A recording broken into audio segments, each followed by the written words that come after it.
नमस्कार मित्रांनो, आपलं पुन्हा एकदा स्वागत आहे टार्गेट द एम या चॅनलवर.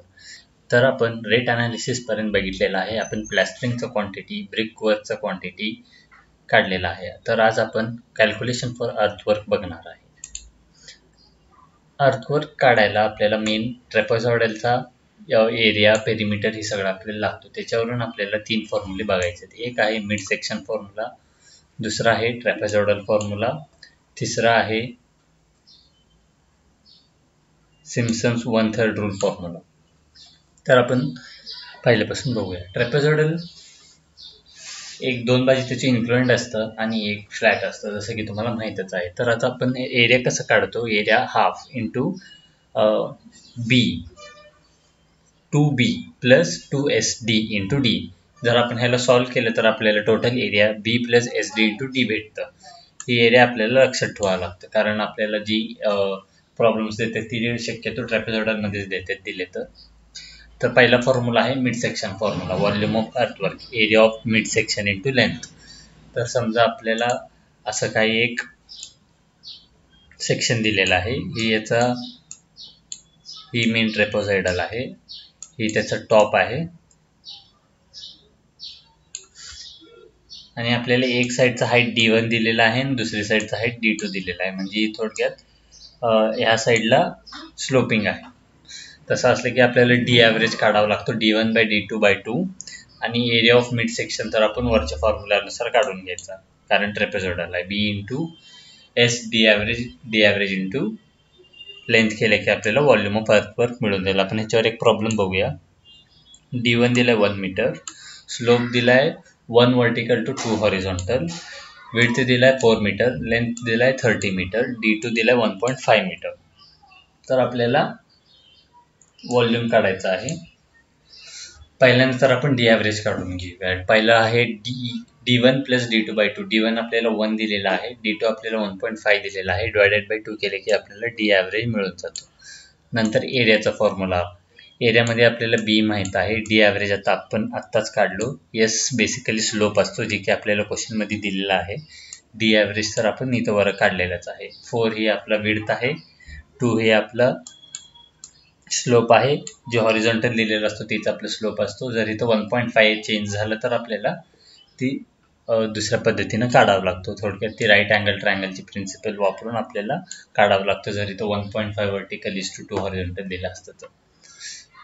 आणि 1.25 तर आपलं डी ॲव्हरेज आहे आणि मल्टिप्लाय केल्यावर 8.125 येतं.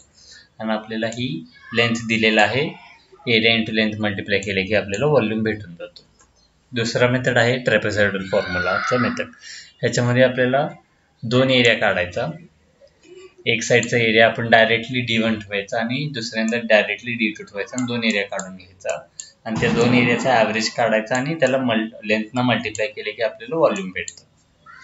आपण वरच्याच ह्याचंच आपण हे करूया, प्रॉब्लेम घेऊया. D1 आहे 1, D2 होतं 1.5, स्लोप आहे 2 आणि विड्थ होतं 4. हे आपण केल्यावर एक आपल्याला भेटला 6 आणि दुसरा आपल्याला भेटलं 10.5 मीटर स्क्वेअर. आपण ह्या दोघांचं ॲव्हरेज केलं आणि त्याला लेंथनं मल्टिप्लाय केल्यावर आपल्याला 247.5 मीटर क्यूब आला. ऑलमोस्ट सेमच येतात.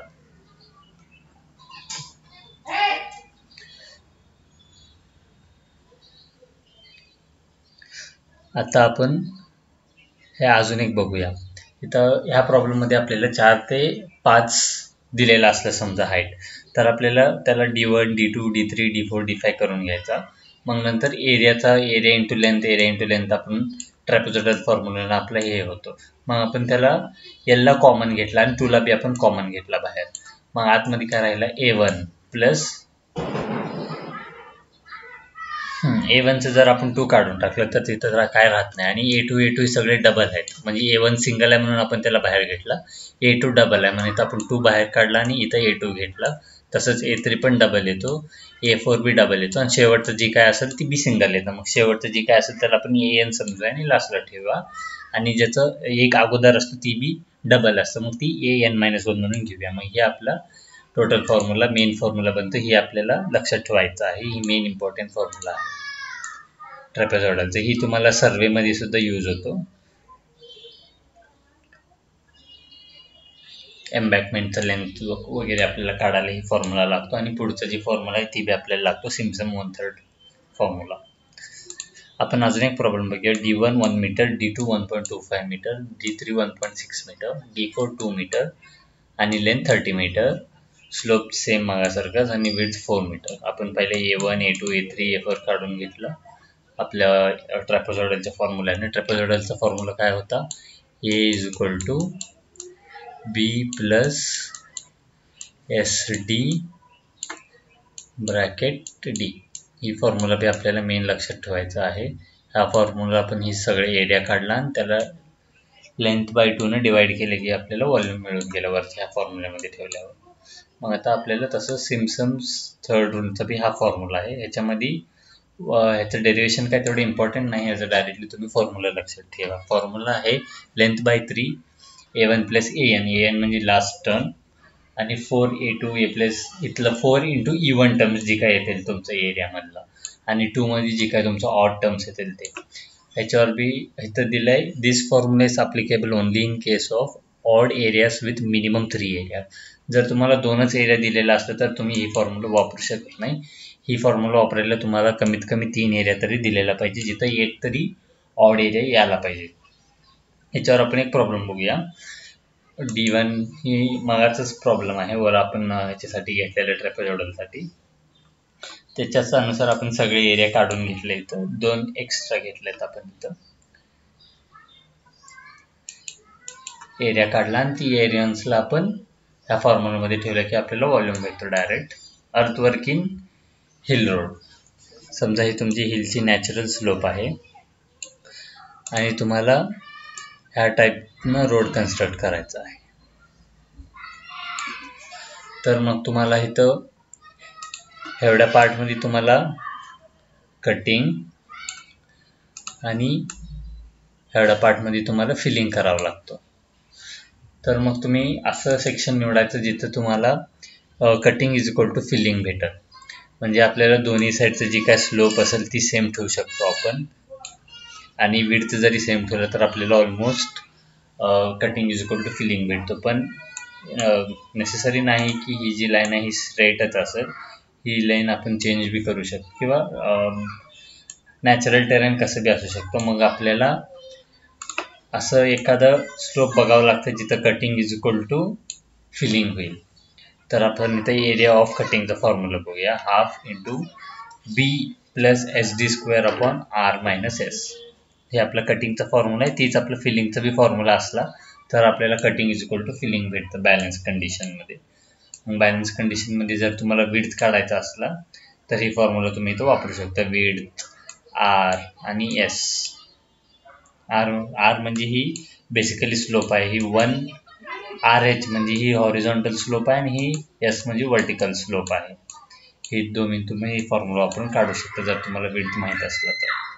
आणि फुल्ली इन फिलिंग और कटिंग कंडिशन. जर समजा तुम्हाला असं एखादा टेराईन असला की जिथं तुम्हाला एकतर फुल्ली फिलिंग करावं लागेल, ही सगळं फिलिंग झाला, त्याचं तुम्हाला फुल्ली कटिंग करावं लागेल की ही जी एरिया झाली सगळं कट करायचं. ह्याच्यानुसार जर तसं करायचं असलं तर आपल्याला ही फॉर्म्युला वापरून आपल्याला काढावं लागतं. SB square plus R square bracket 2BD plus SD square whole square upon R square minus S square. ही बेसिकली एक फिलिंग सेक्शनचा डायग्राम दिलेला आहे. मग आता आज आपण डिटेल एस्टिमेटचे 2 मेथड आहेत फाइंड करायचे ती बघूया.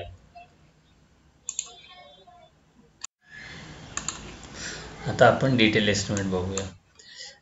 डिटेल एस्टिमेट आपल्याला काढण्यासाठी 2 मेथड आहेत. एक आहे सेंटर लाईन मेथड आणि एक आहे long wall short wall method. एक डायरेक्टली आपण प्रॉब्लेम थोडं समजून घेऊया. आपण समजा एक असा स्क्वेअर बिल्डिंग घेतला विथ वॉल थिकनेस 0.2 मीटर आणि 5/4चा आपली रूम आहे. तर सेंटर लाईन मेथडमध्ये आपण पहिल्यांदा सेंटर टू सेंटर डिस्टन्स काढून घ्यायचा. आपण काल परवाच्या लेक्चरमध्ये सेंटर लाईन डिस्टन्स कसं काढायचं हे बघितलंय. तर आपल्याला इनर डायमेन्शन 4 दिला आहे आणि वॉल थिकनेस 0.2 मीटर दिला आहे. तर आपल्याला इकडचा हाफ वॉल थिकनेस आणि इकडचं हाफ वॉल थिकनेस ॲड केल्यावर 4.2 मीटर इकडचं सेंटर लाईन भेटला. आणि त्याच प्रकारे जर आपण इकडच्या ह्याच्यामध्ये इकडचा हाफ वॉल थिकनेस आणि इकडचा हाफ वॉल थिकनेस ॲड केल्यानंतर आपल्याला 5.2 मीटर इकडचा सेंटर लाईन लेंथ भेटला. तर आपल्याला टोटल सेंटर लाईन किती झाला 2, म्हणजे बेसिकली ही 2 साईड आहेत ते आपण इंटू 2 केला आणि 4.2 एका साईडचं लेंथ आहे. त्याच प्रकारे 2 × 5.2 तर टोटल सेंटर लाईन झाली 18.85 मीटर. आणि समजा ह्याच्यामध्ये तुम्हाला एक डोअरचं डिडक्शन करावं लागेल. हाईट दिली, ही फ्रंट व्ह्यू आहे आणि ही टॉप व्ह्यू आहे. तर ह्याचा हाईट 3 मीटर दिलेला आहे आणि एक डोर आहे 2/1 मीटरचा. तर व्हॉल्यूम ऑफ रूम काय झाली, length total centre line length 18.8 metre into 0.2 metre wall thickness झाली आणि 3 मीटर हाईट झाली. टोटल व्हॉल्यूम किती झाला 11.28 मीटर. ही बेसिकली सिम्पल आहे. ह्याच्यामध्ये आपण व्हॉल्यूम ऑफ रूम म्हणण्यापेक्षा व्हॉल्यूम ऑफ ब्रिक वर्क काढलेला आहे इथं, की आपण बेसिकली एवढ्या सेक्शनमध्ये ब्रिक यूज करणार आहे. तर ह्याच्यामध्ये आपल्याला व्हॉल्यूम ऑफ डोअरचं डिडक्ट करावं लागतं. ह्याचं डिडक्शनचं काय रूल आहे ते आपण ब्रिक मेसनरी ऑलरेडी बघितलेलं आहे. तर डोअर 2 × 1 इंटू डोअरचं बी थिकनेस, वॉलचं ते एवढं थिकनेस आहे तेवढंच डिडक्ट केलं. व्हॉल्यूम ऑफ डोअर 0.4 मीटर येते. मग 11.28 मध्ये 0.4 मायनस केल्यावर 10.88 metre cube total volume of room भेटला. असंच समजा जर आपल्याला फाउंडेशन विचारलं तर पहिल्यांदा centre line method, centre line length काढून घ्यायचा, मग त्याच्यावरून व्हॉल्यूम आपल्याला काढून भेटतं. तर हे आपल्याला डायरेक्टली मेजरमेंट शीटमध्ये जर आपण टाकलं तर आपल्याला इझी पद्धतीनं कळून जाईल. Center line method. For each and every different section of wall in building, the length of center line is calculated. Cubic volume length of center line into thickness into height. It is easier, quicker and less accurate but used by PWD. ह्या मेथडमधून आपल्याला लवकरात लवकर आपली calculation जी काय असेल ती कमी होते आणि लवकरात लवकर रिझल्ट भेटतात, पण लेस ॲक्युरेट आहे. ह्याच्यामध्ये काय फार जी डिडक्शन असतात ती आपण कधी कधी सोडून देतो. आपण अजून एकदा long wall short wall method / PWD method ही बघूया. तर इथं आपण सेम मागासारखाच एक रूम घेऊ 5/4 मीटरचा, सॉरी इथं 5/10 मीटरचं घेऊया आणि वॉल थिकनेस 0.2 मीटरचाच असू दे ना. Height of room 3 metre. पहिल्यांदा आपल्याला त्याला लॉंग वॉल लेंथ काढून घ्यावं लागेल. इथं बेसिकली एक साईड आपण पूर्ण कन्सिडर करतो आणि दुसऱ्या साईडमध्ये जेवढं कन्सिडर केलं तेवढं मायनस करू. समजा आपण ही 10 मीटर इंटरनल डायमेन्शन आहे आणि वॉल थिकनेस इकडचा 0.2 आहे आणि इकडचा 0.2 आहे. तर आपण मग ही दोन्ही साईड फुल ॲड करू आणि ह्याला लॉंग वॉल म्हणून कन्सिडर करू, तर 10.4 मीटर होतं. आणि इकडचं साईज आपण कन्सिडर करताना आपल्याला काहीच ॲड करायचं नाही, इकडं बी नाही ना इकडं बी नाही, तर ती इंटरनली 5 मीटरच राहील. तर मग टोटल लॉंग वॉल लेंथ काय झालं 10.4 + 10.4 म्हणजे हा एक वॉल आणि हा एक वॉल, म्हणजे आपलं पूर्ण कन्सिडर झाला इथं टोटल लेंथ वॉल. मग ही 20.8 आला. मग टोटल शॉर्ट वॉल ही एवढा 5 आणि एवढा 5, तर ही 10 मीटर झाला. तर आपली पूर्ण एरिया कव्हर झालेली आहे असं बी. मग area of long wall 20.8 × 0.2 metre आपलं थिकनेस आहे, तर 4.16 आला. Area of short wall 10 × 2 metre आला. टोटल एरिया 6.1 मीटर स्क्वेअर आणि याला हाईटनं मल्टिप्लाय केलं की आपल्याला टोटल व्हॉल्यूम मिळत गेला. ह्याच्यामध्ये ही लॉंग वॉल शॉर्ट वॉल काढण्याचं प्रोसिजरच थोडं अवघड आहे. लॉंग वॉल शॉर्ट वॉल मेथडला in to in method, out to out method बी म्हणतात. Long wall is calculated as out to out, short wall is calculated in to in, more accurate and use by CPWD. आणि deductions in centre line length. Centre line लेंथमध्ये आपल्याला काही deductions करावं लागतं. L junction आला किंवा T junction आला किंवा असं क्रॉस जंक्शन आला, तर इथं काही पार्ट्स असतात ती डबल कन्सिडर होतात. त्यासाठी आपल्याला इथं काही डिडक्शन्स करावं लागतं. एल जंक्शनमध्ये काही रिपीट होतो, पण ती बॅलन्स होऊन जातं. त्यासाठी आपण त्याच्यामध्ये काही डिडक्शन करत नाही. समजा आपण असं सेंटर टू सेंटर लाईन काढले की आपल्याला काय होतं की एवढा जी पार्ट आहे एवढा पार्ट कन्सिडर होत नाही आणि एवढा जी पार्ट आहे ही डबल कन्सिडर होतो.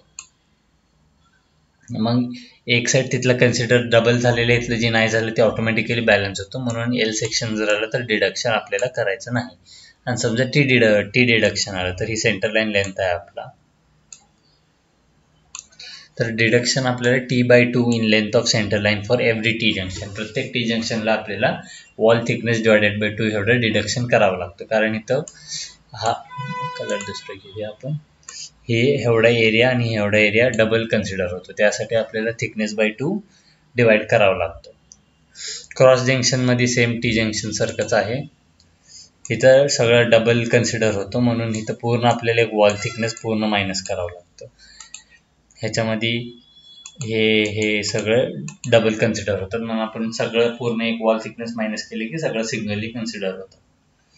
लॉंग वॉल शॉर्ट वॉलमध्ये काही डिडक्शन्स येत नाही, कारण आपण तिथं कुठं ओव्हरलॅप होऊ देत नाही. तर आपण आता एक क्वांटिटी काढूया एका रूमसाठी किंवा फाउंडेशनसाठी. क्वांटिटी आपल्याला रूमची हाईट दिली आहे 3 मीटर, वॉल थिकनेस दिली आहे 0.2 मीटर, 5/4 मीटरची रूम आहे. ही टॉप व्ह्यू आहे आणि ही फाउंडेशनचं ही दिलेलं आहे. ही 0.4 मीटर प्लिंथ वॉल आहे आणि खाली फाउंडेशन आहे 0.6 मीटर आणि 0.8 मीटरची.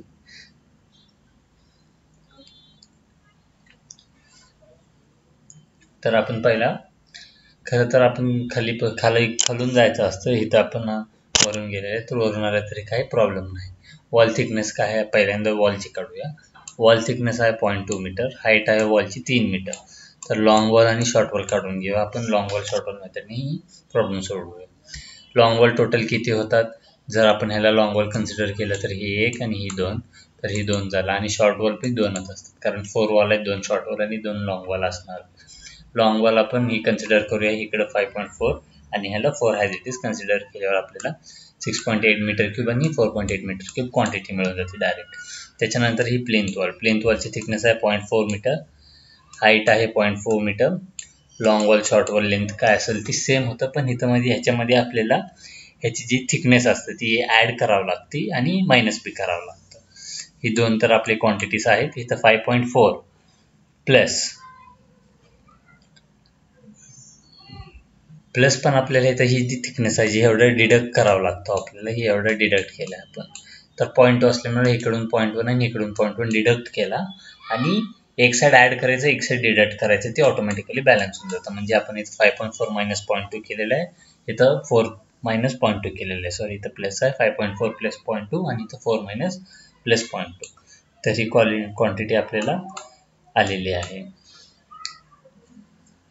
जर ही काय ॲड केलेली नाही, रफ एस्टिमेटसाठी तुम्हाला असं डायरेक्टली टोटल लेंथ घेतलं तरी ऑलमोस्ट सेम आन्सर येतं. ती इथं कंपॅरिझन दाखवलेलं आहे. जर तुम्हाला ॲक्युरेट रिडिंग घ्यायचं असलं तर ही मायनस करावं लागतं, मग ही आन्सर येते.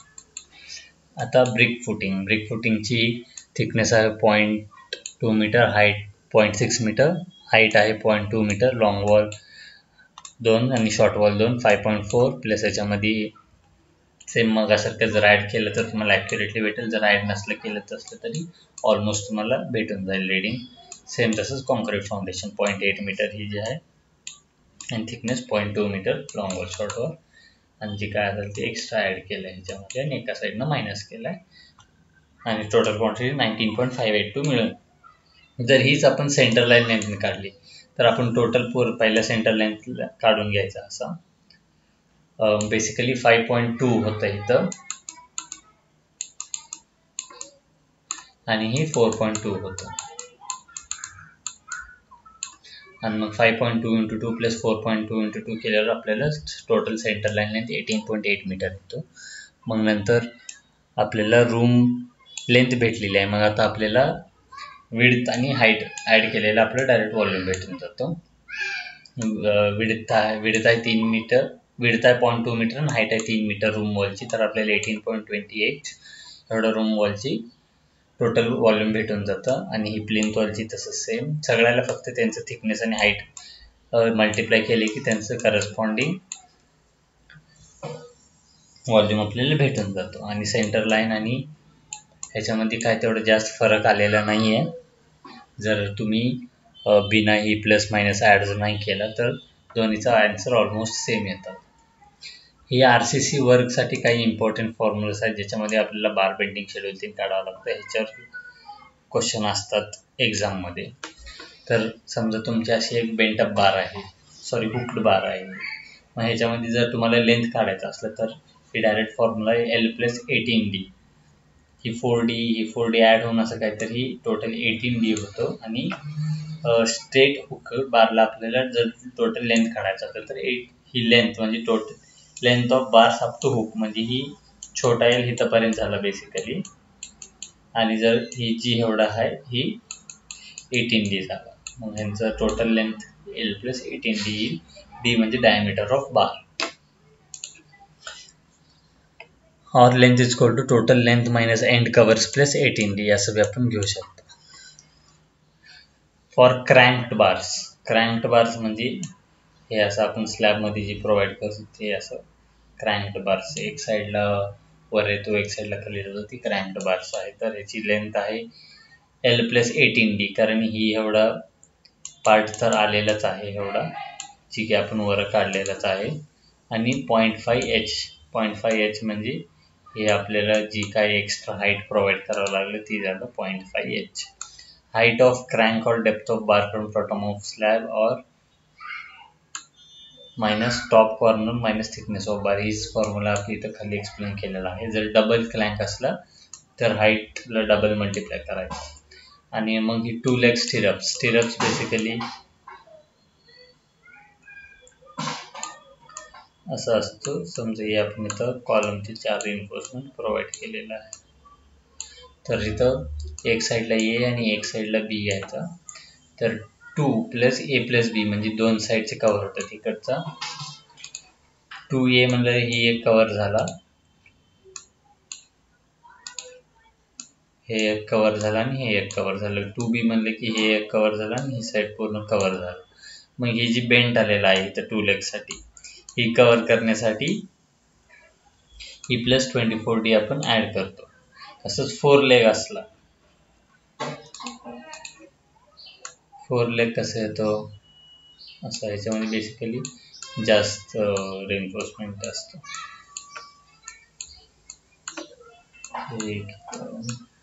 एक इथं असं ऍड केलेलं असतं. मग हे करस्पॉन्डिंगली त्याचा फॉर्म्युला आहे. आणि नंबर ऑफ बार काढण्यासाठी number of bar is equal to total length minus end cover. जे आपण एंड कव्हर प्रोव्हाइड करतो प्रत्येकाला वेगळा असतं. कॉलम, बीम, स्लॅब आणि फुटिंगसाठी ती डिवायडेड बाय स्पेसिंग हे सगळं आपण स्ट्रक्चरल अनालिसिस किंवा डिझाईनमध्ये जी काढतो आपण त्याच्यावर जी स्पेसिंग ठरतं ती जर आणि +1 केले की आपल्याला नंबर ऑफ बार्स भेटून जाते. आणि समजा आपल्याला वेट ऑफ बार्स काढायचा आहे तर 5 जी आहे ती डायमीटर ऑफ 1 बार आहे. तर एका बारचं जर तुम्ही डायमीटर ठेवलं तर आपल्याला ही 0.0617 स्क्वेअर इथं 5 जी आहे ती डायमीटर ऑफ बारच आहे. हे जर ठेवलं आपण तर आपल्याला वेट ऑफ बार मिळून जातं पर मीटर. आणि समजा तुमचा आला इथं 10 मीटर जर आलेला असला तर ही मल्टिप्लाय केले की तुम्हाला टोटल वेट ऑफ बार सुद्धा मिळून जातं. मग आता इथं आपल्याला एंड कवर्स काय आहेत 4 सेंटीमीटर ऑन ऑल साइड्स आहे बीमसाठी. स्लॅबसाठी 2 centimetre on top and bottom and 4 centimetre on either side. Conversion of percentage of percentage of स्टीलमध्ये कसं करायचं area of steel between spacing. थोडक्यात पर्सेंटेज ऑफ स्टील जर तुम्हाला काढायचं असलं तर एरिया डिवायडेड बाय स्पेसिंग केलं की आपल्याला पर्सेंटेज ऑफ स्टील भेटून जातं टोटल कॉन्क्रीटच्या क्वालिटीमध्ये. तर उद्यापासून आपण व्हॅल्युएशन बघणार आहे. आजच्यासाठी इतकंच. थँक्यू.